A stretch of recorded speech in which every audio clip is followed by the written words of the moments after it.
I'd like to start our discussion with just kind of simple, technical, short clarification questions, if any of the members have them for our panel, and then move on to the larger discussion.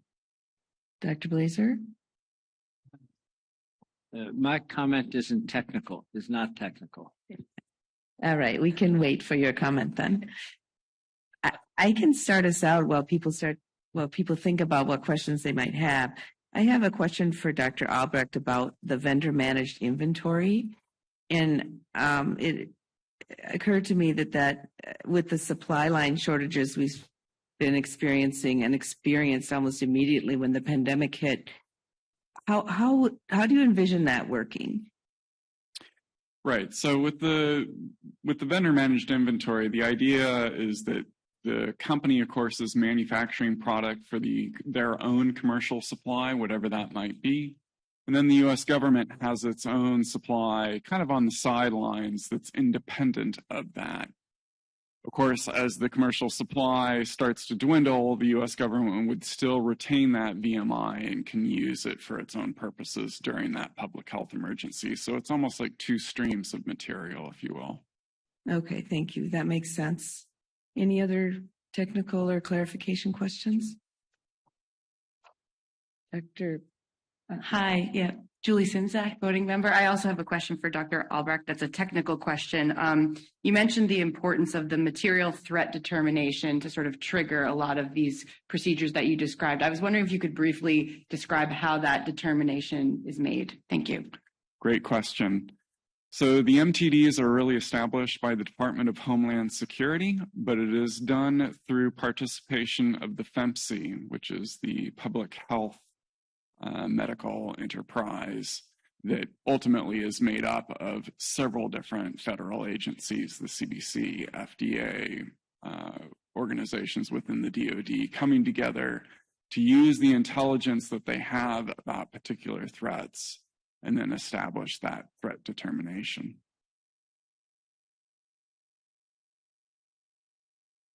Thank you. Tim Jenks. Thank you, Tim Jenks, Wellcome Trust. And my question is for Dr. Spivak. When we look at antimicrobial stewardship programs adapting guidelines, what tools best support informing the real-time adaptation of guidelines, and are the appropriate tools widely available? Thank you for that question. There's multiple tools that we use. I mean, during COVID, we use the NIH guidelines. There's also IDSA guidelines. I will point out, my opinion is too many National Society guidelines is confusing. At times, we tend to favor NIH guidelines, but there are an abundance of those available. WHO, we also leaned on as well. And then honestly, we review the information and do our own sort of rapid evidence-based review as much as we can as well. So I think the tools are available. I think streamlining them would be helpful because I think sometimes there's too much information out there and it's hard to integrate. So I think the sort of flip side of your question is the reality, honestly. Dr. Blazer? Yeah, thank you. I want to follow up about Dr. Spivak's many excellent comments about some of the on-the-ground problems during the pandemic. And my question is addressed to almost everyone, but I think particularly to Drs. Albrecht and Moon. And that is what happened with COVID. One of the things that happened with COVID is that new therapies were advocated, but it took often months or longer to do clinical trials. And the question is, how can we prepare for future pandemics by setting up IRBs in advance for both humans and animals, so that when a national emergency is called, we can set something in motion, some kind of national IRB that will allow clinical trials to begin immediately rather than waiting months. We saw with COVID, many people were treated with inadequate treatments, including antibiotics, which had cost, which delayed excellent treatment. There's a really big disconnect between our hope to do clinical trials and the reality on the ground. So I wonder if we can have some comments about that.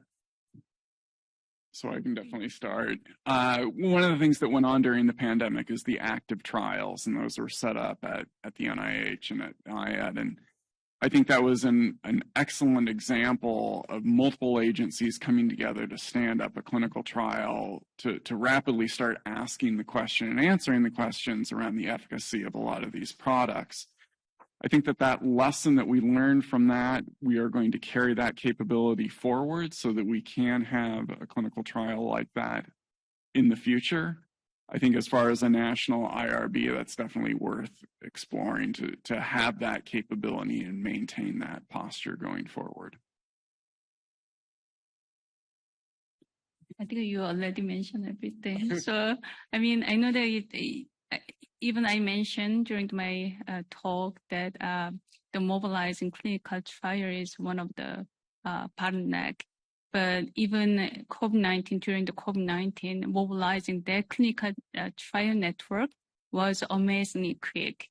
And because we used existing clinical trial and the network of networks, so that was able to do it. But yes, I mean, definitely the thinking about or preparing for the national IRB will be worthy. Thank you. And that also could go for animals as well. We would need a kind of a parallel network for animal health. Yeah, for animals, it's obviously a slightly different scenario because you're talking about IACUCs instead of institutional review boards. But one of the things that AVMA has been looking at is not only in the case of pandemics, but looking at the amount and the value of clinical research that can actually happen in clinical facilities as compared with research laboratories, and some of the challenges of those clinical facilities being practices and maybe not having a standard IACUC in place for that kind of research. And so developing veterinary clinical studies committees that would have a connection to an IACUC that would be able to actually more appropriately evaluate the research that's being done in that particular situation that's going to be clinical and is going to have the same controls that you would have in a research laboratory. So we're actively looking at exactly the type of thing that you're talking about, not only for pandemics, but to improve the ability of us to do research generally. The other challenge that we have that's very unique to veterinary medicine, of course, and is totally applicable to challenges with antimicrobial stewardship is the large number of species that we have that we treat, the diversity of those species, and the diversity of locations where those species are found. And so again, making sure that we consider those kinds of things when we're doing that kind of clinical research is incredibly important.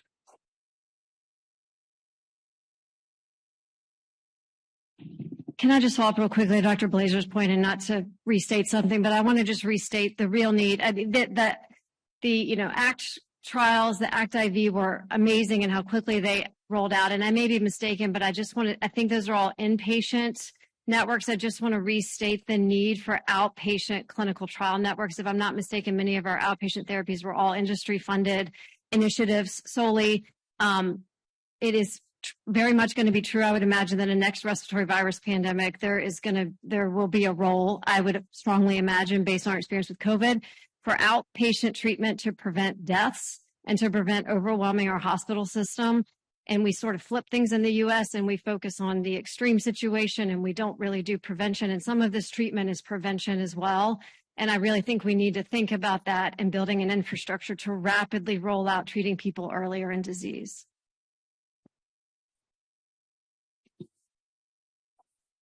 Armando, you're next. Armando Nahum, voting member. This question is for Dr. Spivak.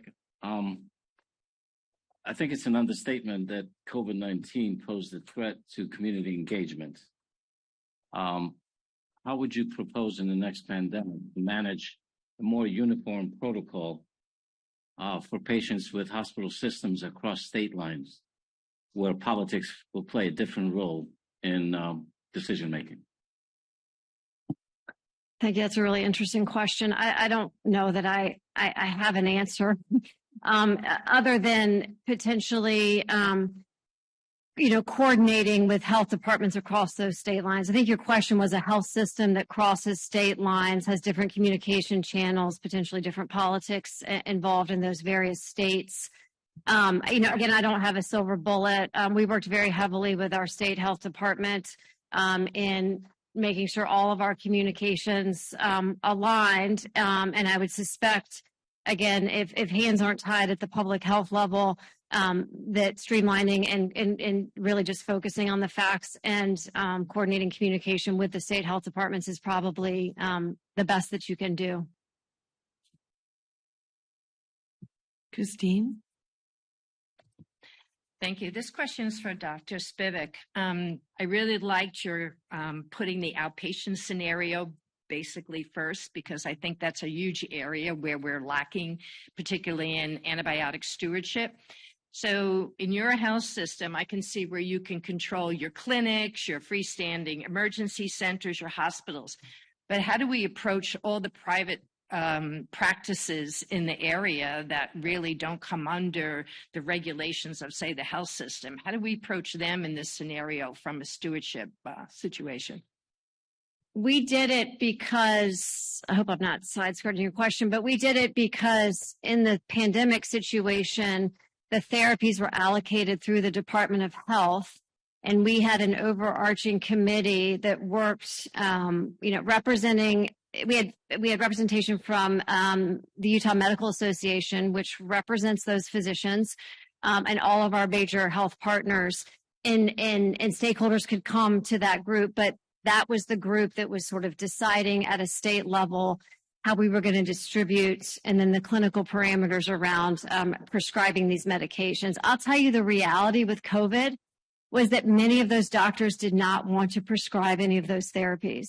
They were very, very grateful. I mean, the UMA sent us all these accolades because they were just so grateful that we did this for them, that we figured out how to get this stuff all around the state, figured out who was willing to infuse or could infuse, and that they had a place to send their patients. And we had a central website, again, within the health department that had all the state partners and was a resource for those providers. Yeah, but aside from, say, COVID-specific treatments, how can we approach controlling the overuse of antibiotics in the outpatient setting? I think that's more. Dr. Newland, my work is next. I mean, it's a huge problem. Again, I don't have the right answer. Technically, Joint Commission requires those ambulatory settings to have stewardship programs. The reality, of course, is it's very, you can check a box, but really what's happening on the ground. I mean, I think there just has to be accountability. There probably have to be quality metrics around antibiotic prescribing that providers are held accountable to that affects the reimbursement is sort of a quick, short answer. Dr. Moon? Yes, going back to the clinical trial, actually, under the active COVID-19, during the COVID-19, and under the active, there was outpatient clinical trial networks. And then another thing is that the problem with clinical trial is not only the preparing our IRB, the most difficult part was recruiting patients. So I'm just giving you the example of COVID-19. So during the couple of COVID-19 clinical trial had to stop because the patient recruitment was not there. So not only the IRB preparation, but recruiting patients was the one of the most difficult part. I will stop here. Thank you. Thank you. Chris Houchins? Thank you very much. This question is for Dr. Spivak. So I was really struck by the slide that showed all the surveillance services and capabilities that you would have to basically put to the side during a pandemic. You had mentioned that, currently right now you are understaffed to be able to fulfill all your obligations, responsibilities, and that during a pandemic you would just be slammed. You wouldn't be able to do all these things. So, understanding that you still have to get up to a staff level to, operate during peacetime. How do you anticipate, or have you thought about what would be required to surge your staff? Where would you get these people? I mean, I don't think you can maintain a staff full time during peacetime to prepare for a pandemic. So how do you get these people? How do you ensure that they're trained, that they're available, that they're accessible, that you're able to surge in the event of a pandemic?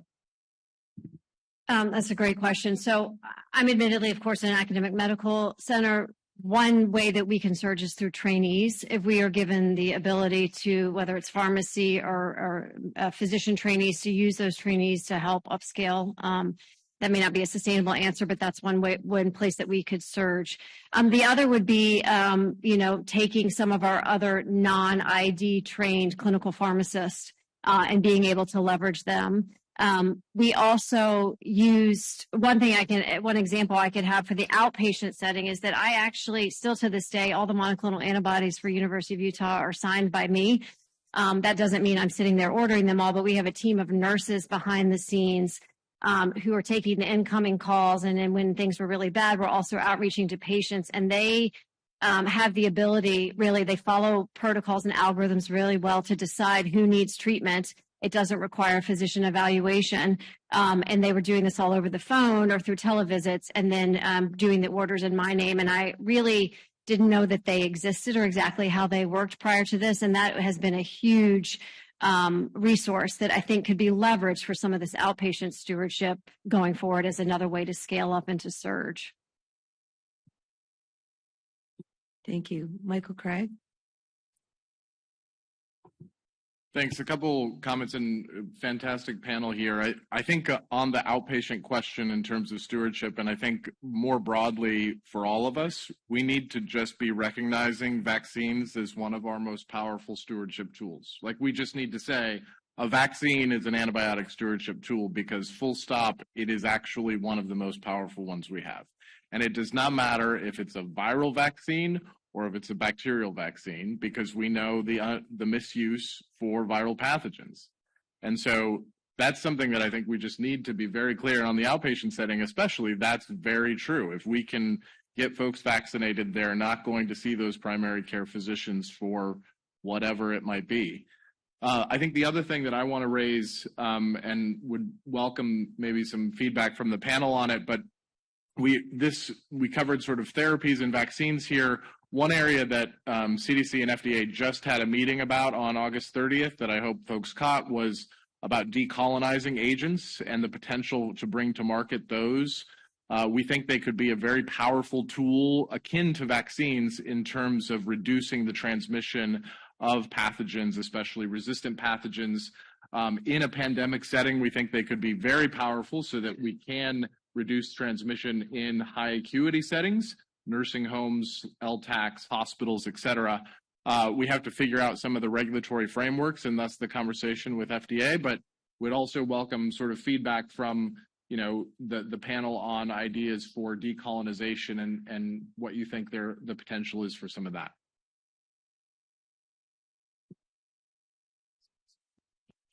I guess I can start. So at BARDA, we definitely have been exploring decolonizers for a while and looking at what is out there in the development space. One of the programs that is currently within my portfolio is a phage-based product that is really for patients that have a recurrent urinary tract infection. The idea that you treat them with a phage, you decolonize their bladder of the E. coli, and hopefully the patient recovers. This is really the first time BARDA has invested in phage. We wanted to take on this particular development program because it was recurrent urinary tract infection, which is clinically definable. There is a defined regulatory pathway for such products, so we just wanted to move out in that space.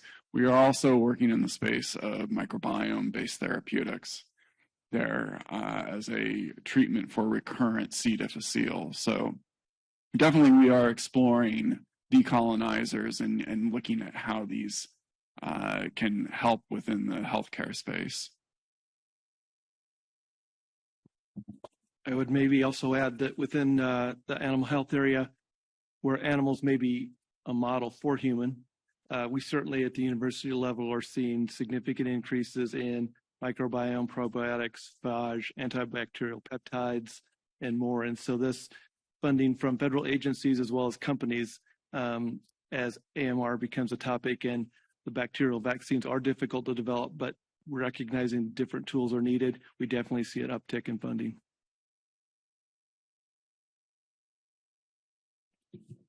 Thank you.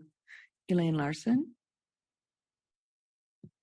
First, I just wanted to comment on Dr. Spivak's idea about the trainees. And I think that is a actionable item that we could recommend, that we deployed all of our upper class medical students, nursing students, all of the clinicians during the epidemic, and it was really terrific. It was very, very helpful. And that's, I think, a useful recommendation. And I'm trying to stick with our commitment to make sure that we do relevant, actionable, future, sustainable things. And I don't know the answer to this, but I'd like to ask the panel and also Dr. Blazer. I chair one of the IRBs at Columbia. We have 7 IRBs. We process about 9,000 protocols a year. And most of the COVID research, that doubled our activity for 2 years. Most of it was not clinical trials. It was epidemiologic studies, looking at what happens over time. How do you do the surveillance? What are the emotional impacts on people? How do you get people to perform? Problems with healthcare professionals who were not using PPEs, et cetera.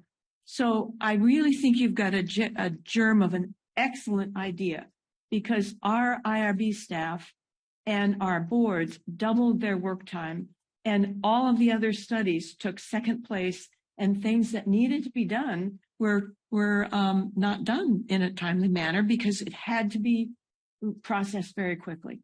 So let's think about how to make a recommendation related to some kind of a national IRB, but not just for clinical trials. When there's a pandemic, there's all kinds of things, delivery. How do you deliver things in the best way? Access, equity, all of those things. So I feel very strongly that we need to work on that. The other thing that I wanted to ask actually is about harmonizing the guidelines. I'd like to ask Dr. Spivak how your place selects the guidelines or the rules to follow, but also we've addressed this issue in this group before, because there's harmonization needed even for antimicrobial resistance, for antimicrobial susceptibility. There are going to be, everybody's in the game of looking at pandemic preparedness. So is there something we can do to help the harmonization or the decision making from the public point of view? That's been a big concern, is who do I trust? All the disinformation that's coming out, all the things that people are saying. So what kind of work can we recommend or do that would help harmonize this and make it easier for people to hear information that's accurate and make a decision? Anybody, I'd love to hear. I hate to just ask a question and not have any thoughts, but.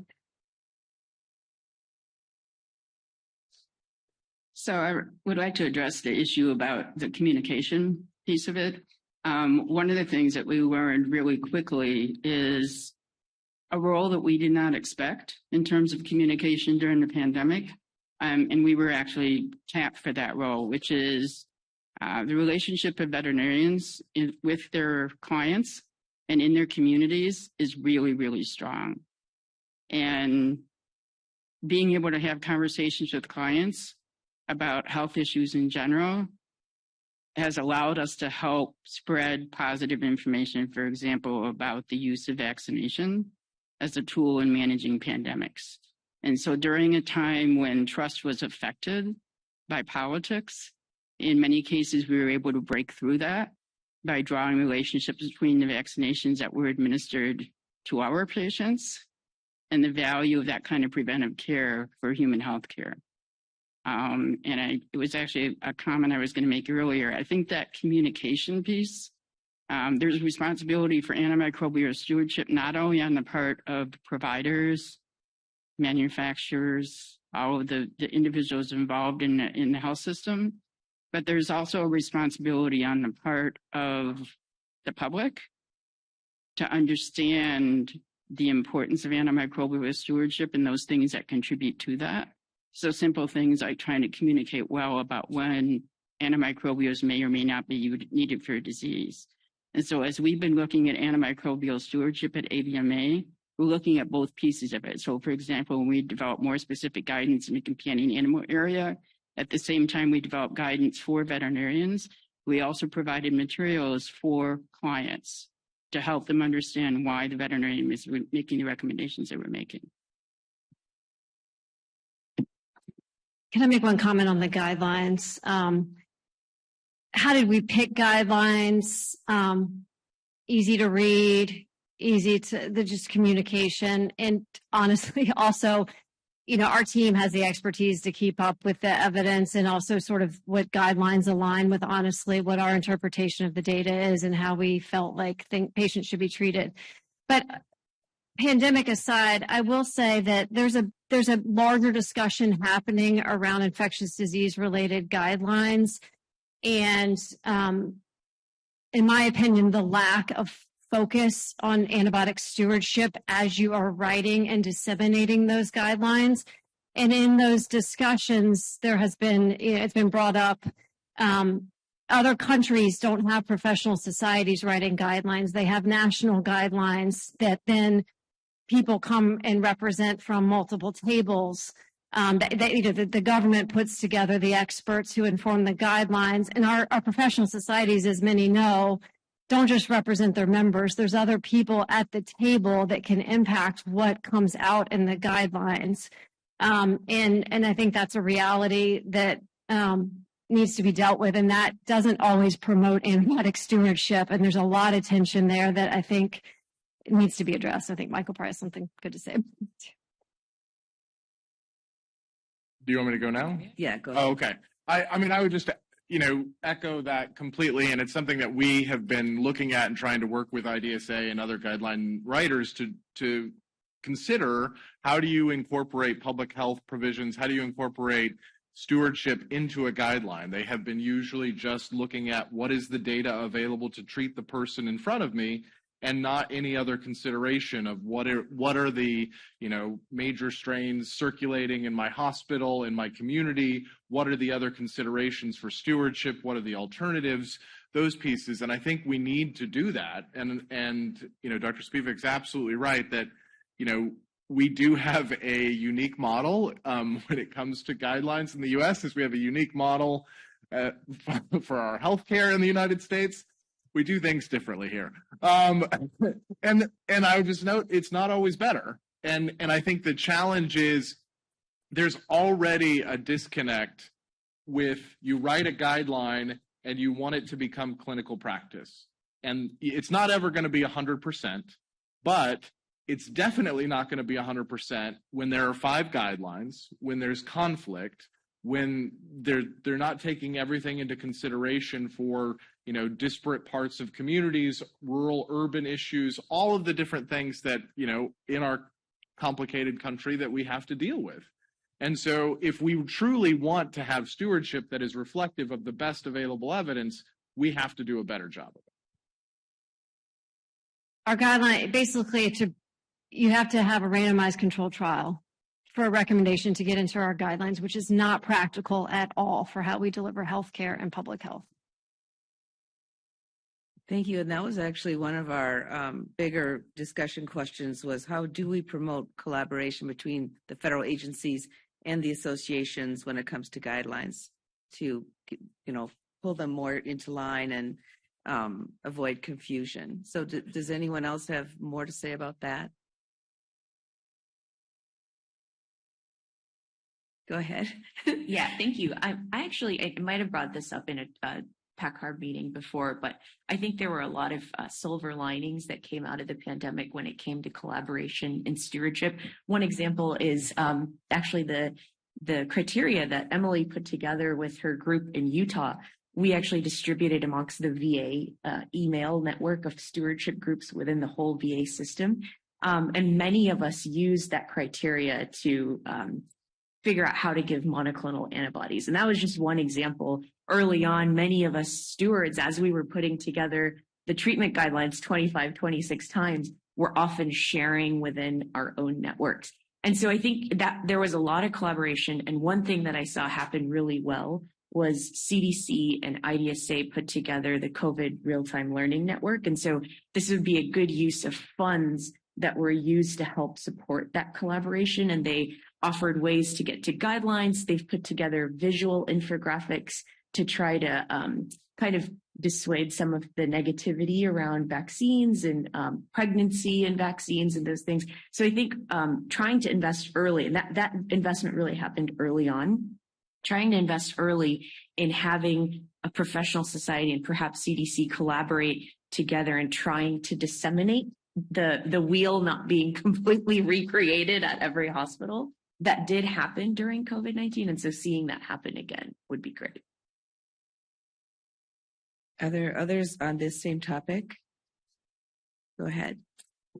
I would just, add one thing, and I think Dr. Spivak would agree with this. I mean, it was complicated enough with COVID and what the guideline is when you're dealing with a novel pathogen and what do you do? What is the guidance you provide to a clinician?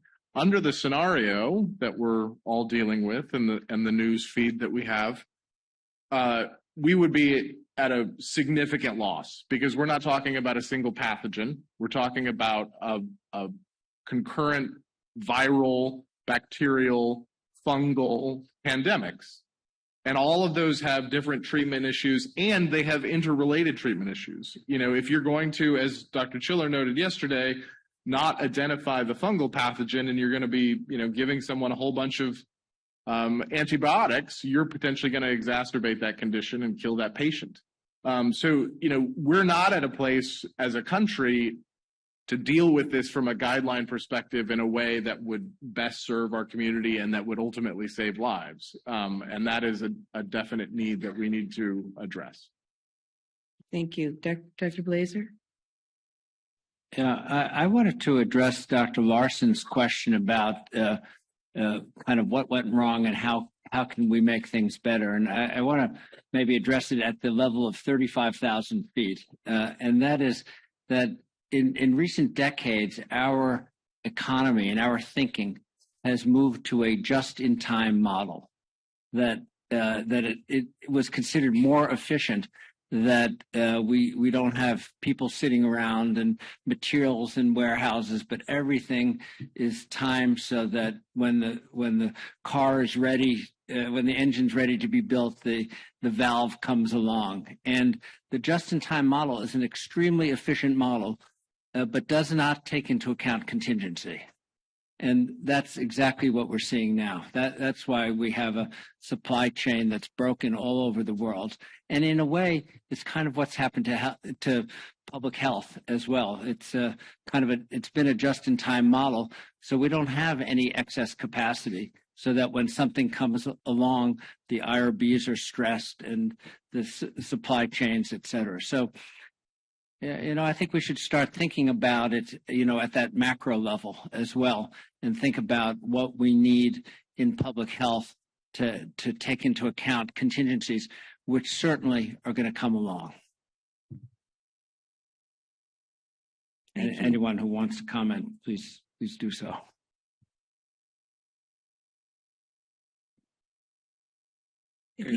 Yeah, I would like to speak up on. So Marty, actually, I was just saying that to Arjun just out in the corridor about 10 minutes ago.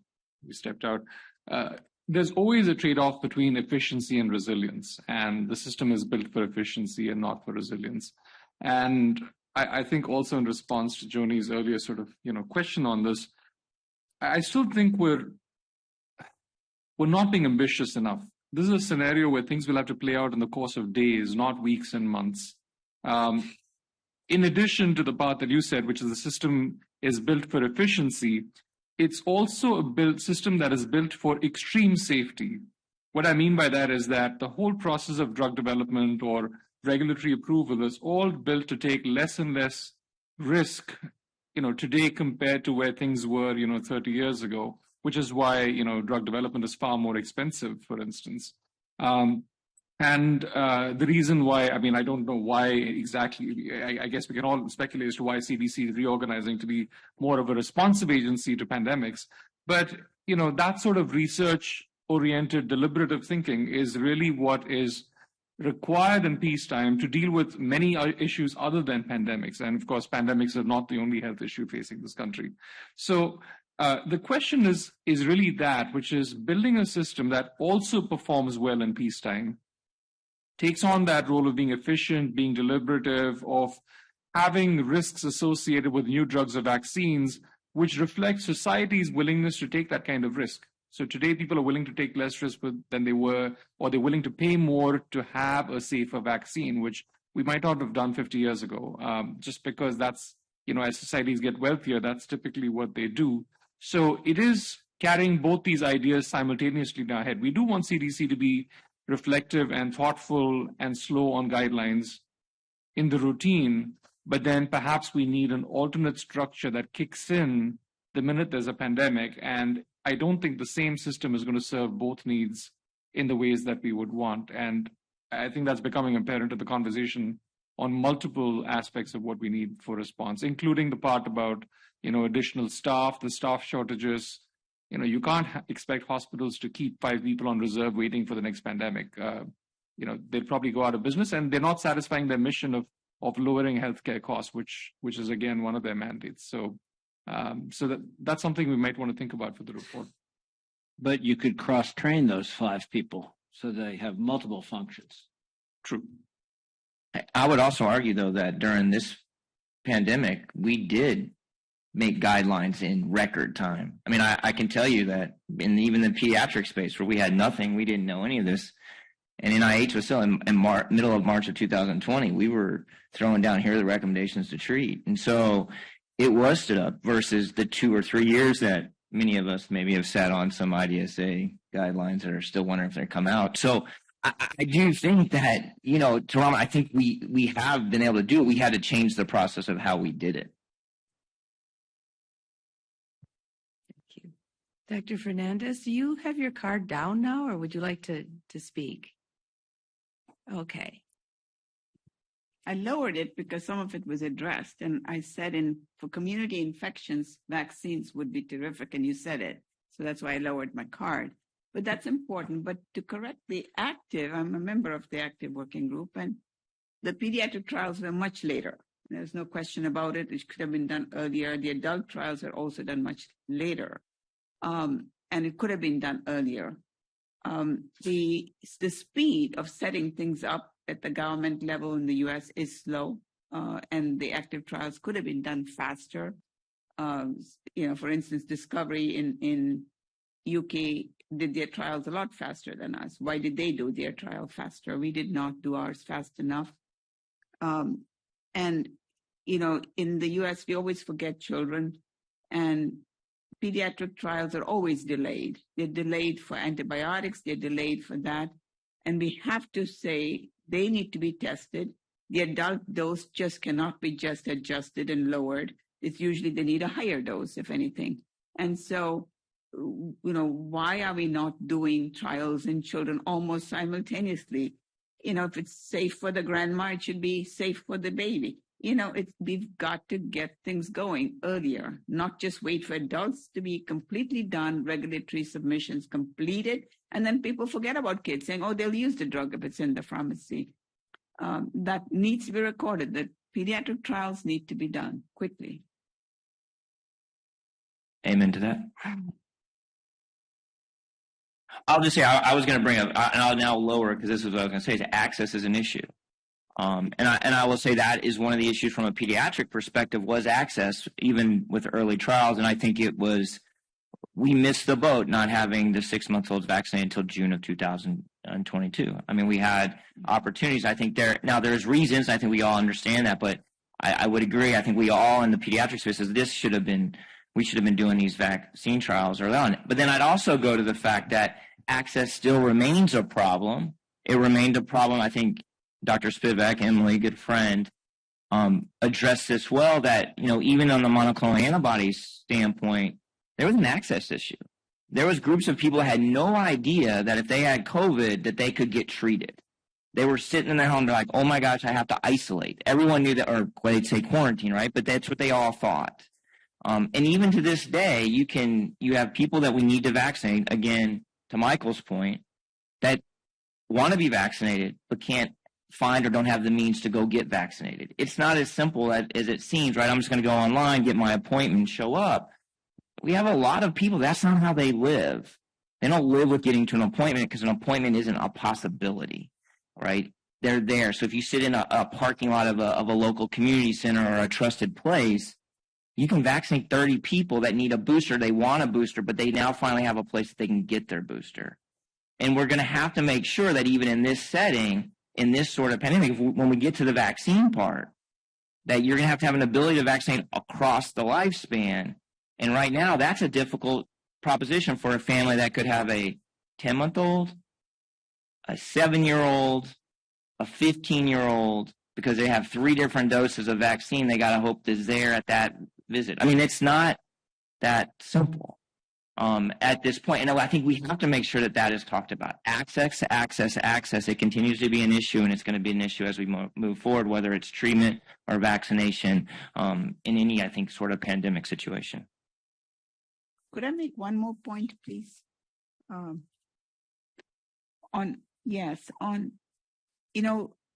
loved Emily's talk, and it was, so important. Is it not on? I think it's on. Yes, close. But, when you have an antibiotic shortage for treatment in a pandemic, yes, you can restrict it. But if I'm the patient, I want it. You know what I mean? So at least there should be a guidance. There should be a guidance that there's a backup of maybe a combination set of drugs or something which can be used in case one is short. We can't say, you can use this or we're going to restrict it. Well, if you don't have this available, let's use something else. But that should be part of the guidance. What is the backup for this? And so that's important. I also know personally people were hoarding, not only antibiotics, antivirals, name it, they were hoarding. And how does one prevent it? We should address hoarding. And physicians writing prescriptions for hoarding. I was asked, why don't you just get this and keep it at home? And I said, I won't do that. But there are lots and lots of my friends and family who were doing it. Dr. Plummer. All right. Thank you. Really interesting discussion. Appreciate the panel. As Dr. Golab pointed out, I was one of those veterinarians that got deployed to vaccinate humans during as well as some other veterinarians on the council here as well. And so that was an eye-opening experience for me, being used to doing it on the animal side, both in companion animals, but also on a larger scale in livestock. And so our conversation here over the last 30 minutes or so, we've talked quite a bit about kind of clinical trials and the complications of enrolling patients and stuff in vaccine approvals, as well as kind of deployment access. So I was thinking it would be helpful to the council, perhaps for Dr. Roof or Dr. Golab to at a very high level, because we don't have a lot of time, but at a very high level, kind of quickly talk through. Dr. Roof talked about ways that we might not have to do efficacy trials to actually move vaccines in the market. But when we do efficacy trials, how quickly can we accomplish those? And in this scenario, if we had a vaccine that was effective, how quickly could we deploy that to vaccinate the country's swine herd? So I think this is a really important place where associations can play a role, right? Because we have our allied organizations that have our boots on the ground individuals that we can communicate with easily, and we can actually tap those veterinary practitioners that are in the field. And I think that if I were going to identify an item that maybe had not been as prevalent in this discussion as it could have been, that would have been the importance of boots on the ground connections.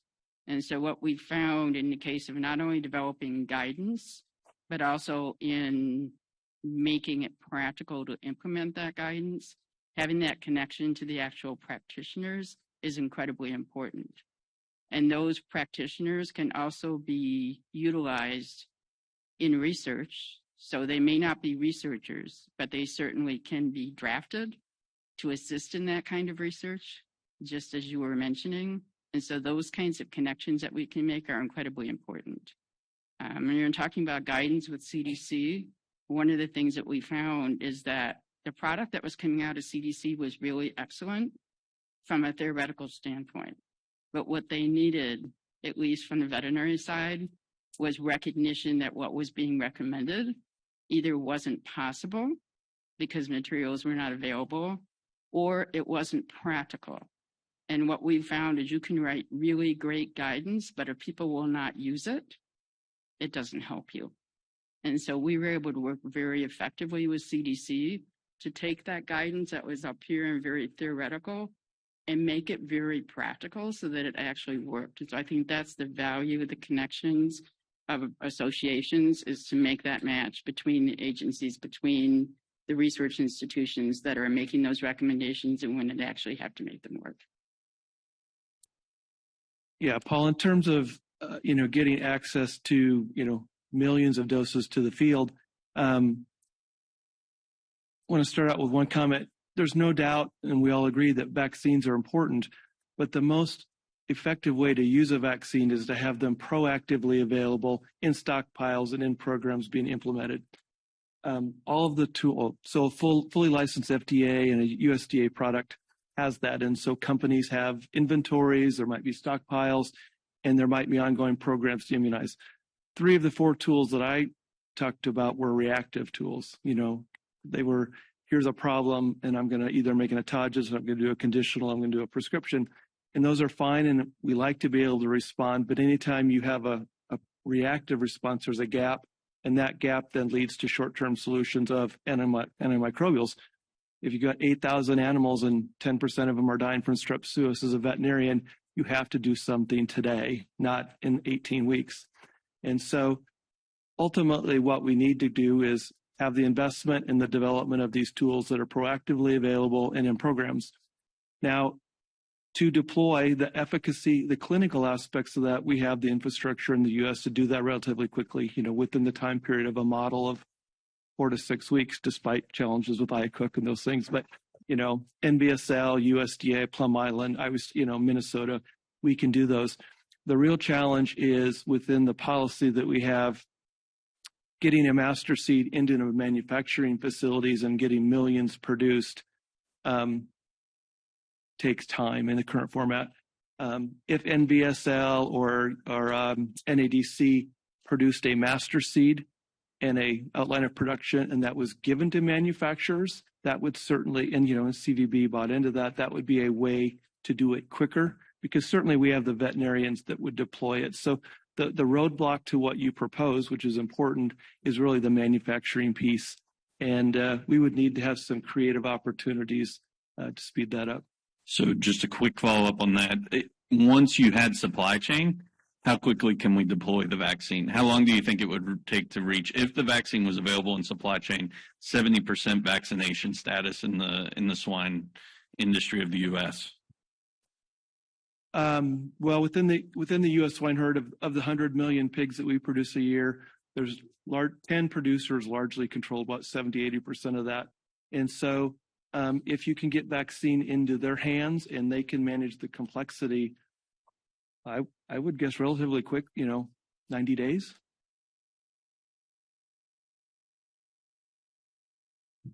Thank you. Dr. Albrecht, did you have a comment?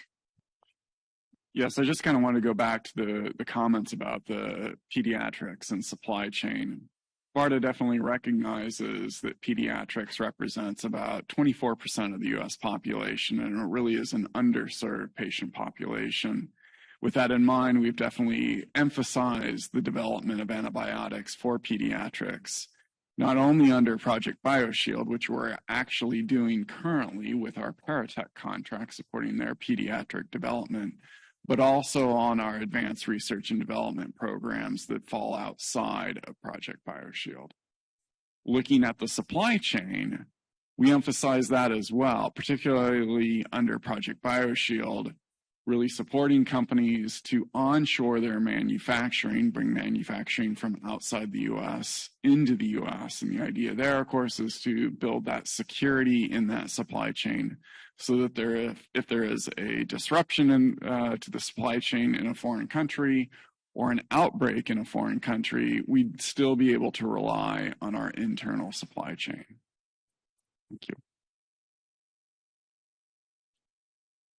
So is that mostly vaccine focused, or is that is that also APIs for antibiotics, for instance? I mean, how comprehensive is this? I mean, is there a plan which includes everything that you would possibly need? Regarding the supply chain? Yeah.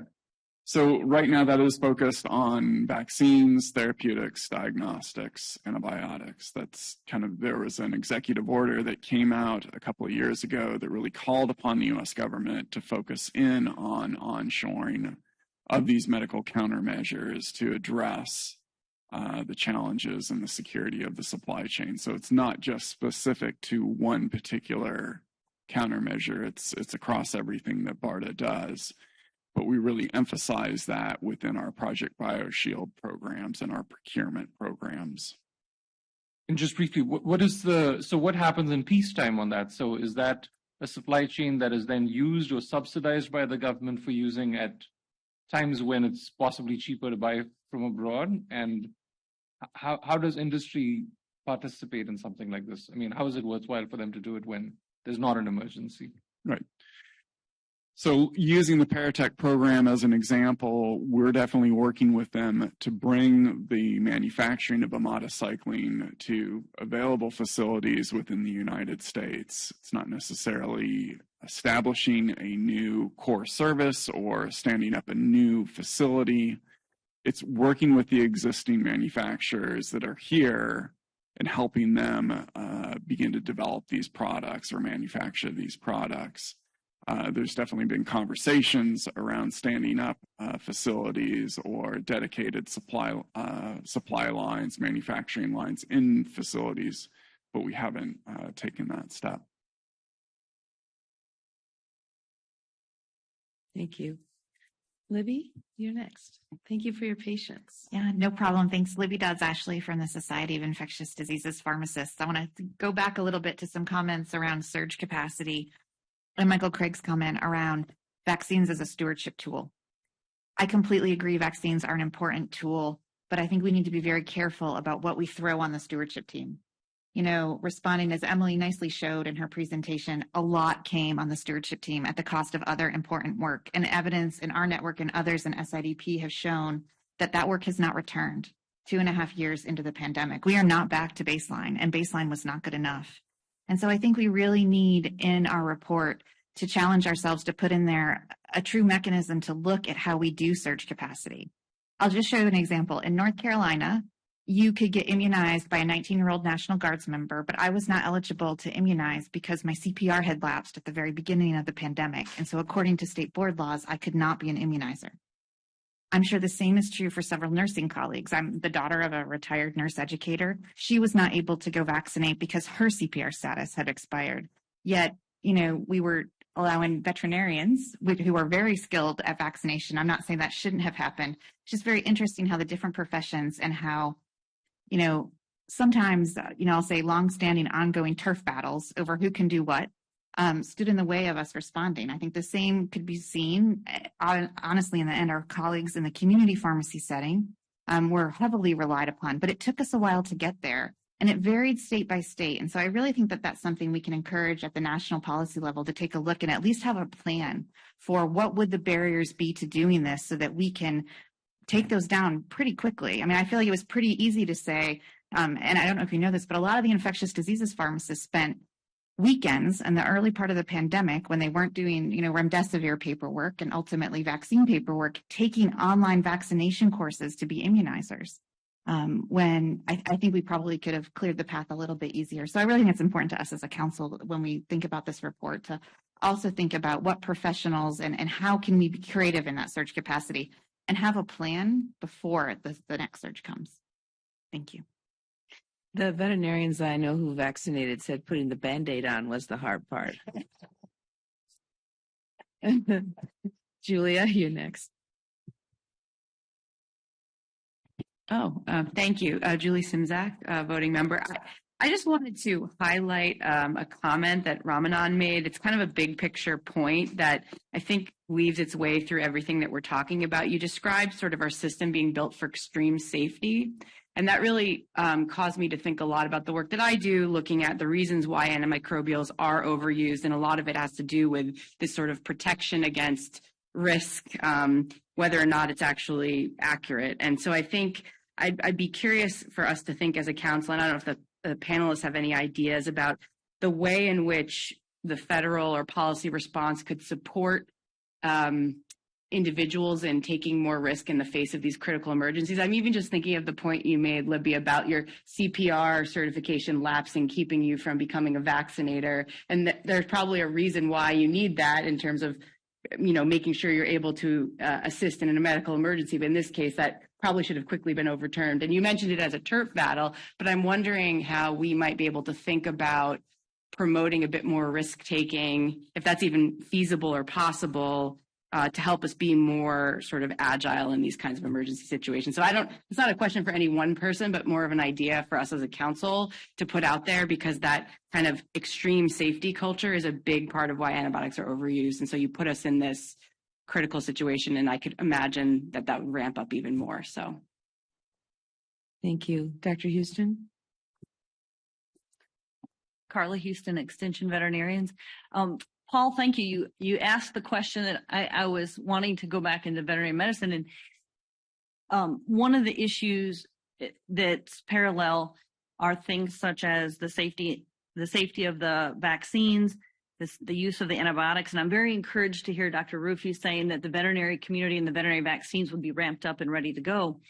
My question from the boots on the ground perspective in dealing with the veterinarians as well as the livestock producers themselves, we may be able to get the logistics done, get those vaccines approved, get everything ordered, but how would we address, number one, if we could get the vaccines approved, would they be approved for FDA so that those animals could be harvested for food? Because yeah, they could be approved, but if I'm going to lose my livelihood by vaccinating those animals, and I know that's not a question that can be answered, but the second thing is, and you mentioned from a veterinary standpoint, suspending the VCPR, veterinary client-patient relationship. From a communication standpoint, have there been thoughts on connecting the regulatory aspect with the boots on the ground, the veterinarians and the organizations, along with the producers and the clients?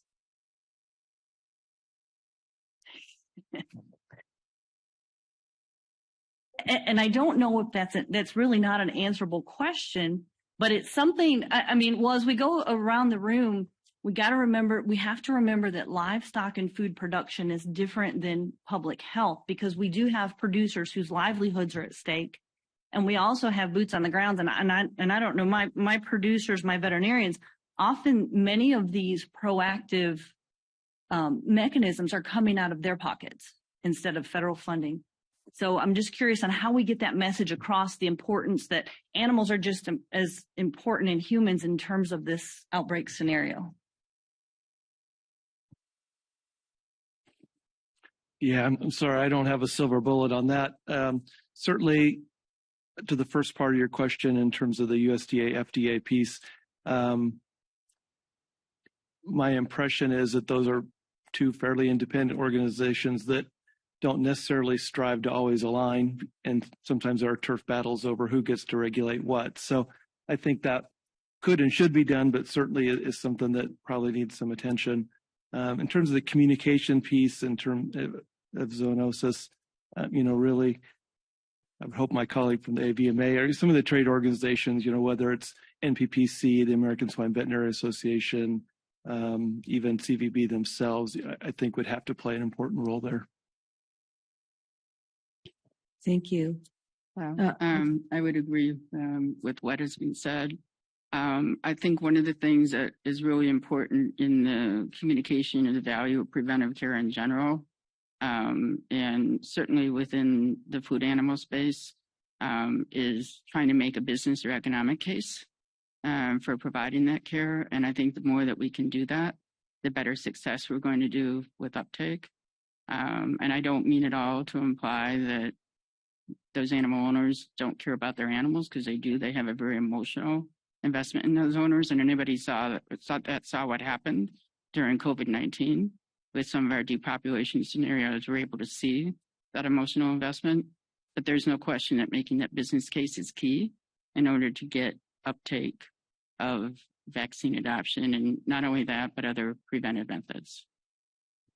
One additional comment that won't really help answer the question, just cause you more frustration, but not only does the food animal veterinary space, there's economic concerns, vaccine cost, and despite the fact that food is the most important thing we do treat it as a commodity. We have animal welfare issues, and now our veterinarians face labor issues. And so even if we had tools or had programs, getting producers to vaccinate animals twice is almost impossible. They don't have the people. So there's this, social issue as well of labor that's a complicating factor as well, that none of us have a solution to right now. But certainly a very, very good topic, but also very complex. We're getting close. Speaking of food, we're getting close to lunch, and we need to chop here a little bit. So, Melissa Miller. Thank you. This is not a question, it's a comment. Been hearing communication and trust come up multiple times. And I think that we have to keep in mind that communication and trust are going to be affected and affect the speed that we want. Speed is important, but it's going to affect everything. Recruitment, vaccine hesitancy, guideline distribution, communication and public health recommendations. I think we saw during COVID that speed didn't really help trust. We have a lot of lack of trust in our patient community for a lot of different reasons right now, and siloed communications and equity issues, they all play a part. I was actually struck by our animal health colleagues and the fact that they have confidence in their networks of their veterinarians, and I don't think we have that. I came up in South Carolina professionally in the 90s and early 2000s, and there were two epidemics in the Black community, HIV infection and the big three, hypertension, diabetes, and renal disease. They had a lot of difficulty reaching the community, and so the healthcare researchers at the time thought outside the box and used several networks that were non-medical, either churches and actually hair salons. I think we need to think creatively about how we can harness non-traditional networks in order to establish more trust in the community so that we can actually find effectiveness in the speed that we're searching for. Thank you, Melissa. Paige? I'll just be very brief. Just so from the DoD, we have reserve, right? And we're there to fill in the gap. And so the DoD did that with some contingency teams sending them places, and then also as part of the national disaster medical system. The trouble, I would just point out that it's great for the places that it helps, and they tend to go to the places that are otherwise have low access, is that you're then pulling people who are otherwise working. So for example, at the hospital I'm working with, our stewardship lead went to somewhere in northern Wisconsin. So the stewardship lead was now out of the hospital. Some good friends at the FDA who are actually doing relative related work to COVID went other places. So it's great that they could go, but there are only so many people around that we can pull. And just briefly on the state level, it's interesting about your vaccinations, because I did sign up, Maryland has this Reserve Corps.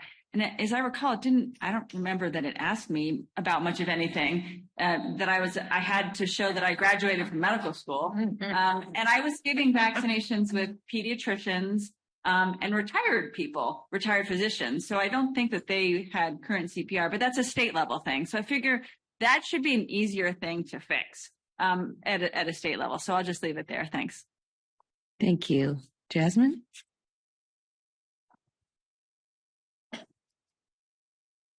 I had a question for Dr. Spivak again. Sorry, Emily. I was struck by your statement that you have to sign off on all monoclonal antibodies that are being given. And I don't know if you saw that study recently in JAMA Open Network, which said, despite being deauthorized by the FDA on January 24, due to Omicron variant inefficiency, 2 monoclonal antibodies treatments were administered more than 158,000 times. And they estimated to the tune of $71 million. What do you suggest for the communities who do not have your kind of expertise? How do they utilize and where can they look to so that this does not happen in those communities? Over. I apologize. I didn't totally hear the punchline of the JAMA article. Sorry, can you state it again? Was it that monoclonal? Despite being deauthorized by the FDA, due to Omicron variant inefficiencies, 2 monoclonal antibody treatments were administered more than 158,000 times. So after being pulled. After being pulled. So not being. I'm sorry, I'm still not understanding. Folks, perhaps we can address this after, because we have to break for lunch now. Yeah. And let's close out with Dr. Blazer for the final question. Thank you. Thanks, Joanna. Dr. Albrecht, I want to ask just one question about BARDA, which is whether you think, BARDA was established, BioShield was established in 2004. And the question is, how has the definition of biodefense been changing since that time? That's a great question. Within BARDA, we definitely recognize that biodefense currently encompasses the 5 biothreats that I mentioned, but we do recognize that antibiotic resistance is still a health security threat for us and one that we must prioritize moving forward. That's why within our advanced research and development portfolio, every single product in there has some effect on an antibiotic resistant pathogen. So it's a mantle that we take seriously. It's one that we are carrying forward, and I think that the conversations around AMR definitely are moving in the right direction. There's been more conversation on the Hill about it, and how can we respond to it.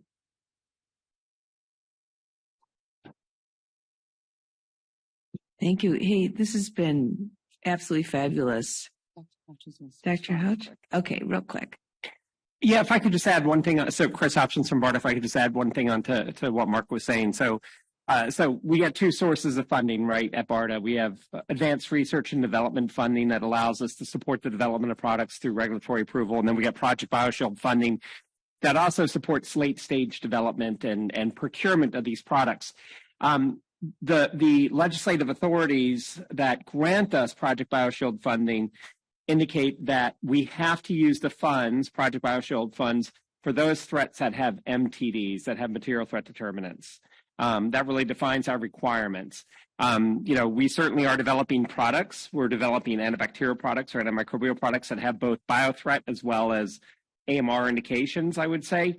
But, unless we get any sort of change in the legislation that expands our authorities, that would designate AMR, for example, as a material threat, as an MTD, we would still have to, utilize the funds to develop the products for a biothreat like anthrax, while we can also at the same time develop it for hospital-acquired infections. But the point is, with Project BioShield funds, we have to have that anchor. We have to do some development. We have to drive the development of that product for that biothreat indication. So without additional authorities, without an expansion of authorities or designating AMR as a MTD, we'll always have to tie it to a biothreat indication. Thank you. Thank you, everyone, for this incredible discussion. Let's give a hand to our panelists.